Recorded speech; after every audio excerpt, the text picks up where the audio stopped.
పండగలే high power ఉల్లాసం high power ఉత్సాహం high power ఆరోగ్యం హై పవర్ ఆనందం గుంటూరు వారి XXL మరియు హై పవర్ హార్స్ దేశవాళీ మినపగుళ్ళు బంధాలు అనుబంధాలు మరింత దృఢంగా మరింత బలంగా.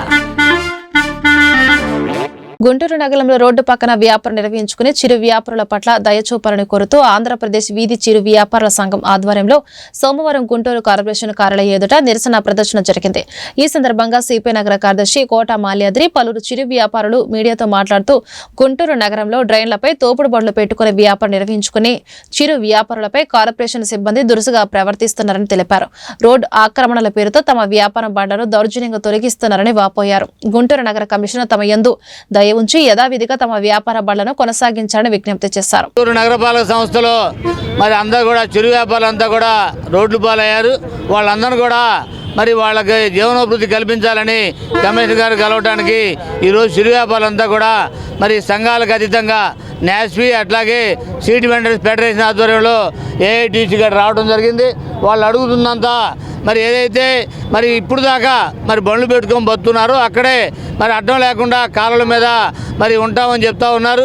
వారికి సంబంధించి అవకాశం ఇచ్చి వారికి మరి ఉన్నటువంటి అవన్నీ కూడా సరుకునంతా కూడా బయటేస్తూ ఉన్నారు.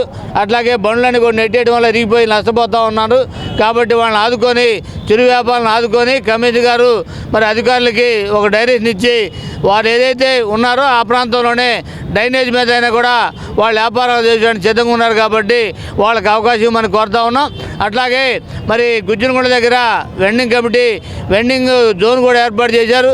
అక్కడ బండి పెట్టుకుంటే మనిషి నిలబడటానికి కానివ్వండి, మనిషి నిలబడితే బండి పెట్టడానికి కూడా లేదని చెప్తా ఉన్నారు. అది కూడా పునఃసమీక్ష చేసి అక్కడ కూడా వారికి అక్కడ ఉన్న స్థలం కూడా పెంచి వాళ్ళందరూ కూడా ఇబ్బంది లేకుండా కిల్లి కొట్టు అందరూ కలిసి కాలం మీద పెట్టుకుంటున్నాము. ఆ కాలం మీద కూడా తీసేయమని నెడితే ఏడ బతుకుతాం. మేము రోజువారీ తీసుకొని ఉన్నాము అప్పులు అవి కట్టలేదని చెప్పేసి మమ్మల్ని రోడ్డు మీద నిలబెడుతున్నారు. మేము ముసలితనం అయిపోయాం. మాకు ఆదుకునేది ఎవరు? మిమ్మల్ని ఓట్లేసి గెలిపించుకునేది మేమేగా. మళ్ళీ ఓట్లు వేయాలా, గెలిపించుకోవాలనుకుంటే మాకు న్యాయం చేయండి. ముసలాళ్ళం అయిపోయాం. మాకు అక్కడ వ్యాపారం అక్కడ చేసుకొని తట్టుగా చూడండి. కాలువల మీద పెట్టుకుంటాం. అంతకన్నా మేమేం చెప్పేది ఏమీ లేదు. మేము కాలువల మీద పెట్టుకొని బతుకుతాం అందరూ కలిసి. మరి ట్రాఫిక్ అడ్డం రాకోకుండా మేము బతుకుతాం. మరి అది ఒకటి కావాల్సింది మాకు. దయచేసి నమస్కారాలండి. మేము 15-20 రోజుల నుండి మేము పచ్చి సరుకుని పడేసుకోవాల్సి వస్తుంది. మమ్మల్ని చాలా ఇబ్బంది పెడుతున్నారు. మేము రోజువారీలకి వడ్డీలకు తెచ్చుకొని మేము జీవనం సాధిస్తున్నాము. మా బతుకులు మమ్మల్ని బతకనియండి. ట్రాఫిక్ ఇబ్బంది కలిగించము. మేమున్న ప్లేస్లోనే మాకు కొంచెం ఆశ్రయం కలిగించండి. అదే మేము విన్నవించుకునేది. పొద్దునపూట కమిషనర్ గారు వచ్చి ఒక వ్యాన్ని పంపించి ఆ బళ్ళన్నీ ఎత్తిస్తున్నారండి. అది జరగకుండా చూడాలి, మాకు న్యాయం చేయాలి. సాయంకాలం పూట కూడా వ్యాపారం చేసుకోకుండా ఆ బళ్ళన్నీ మున్సిపాలిటీ వ్యాన్ వాళ్ళకి చెప్పి వ్యాన్ వాళ్ళు తీసుకెళ్ళి ఈ బళ్ళు తీసుకొచ్చి మళ్ళీ మున్సిపాలిటీలో పడేస్తున్నారు. తీసుకొచ్చి మాకు న్యాయం చేయాలండి.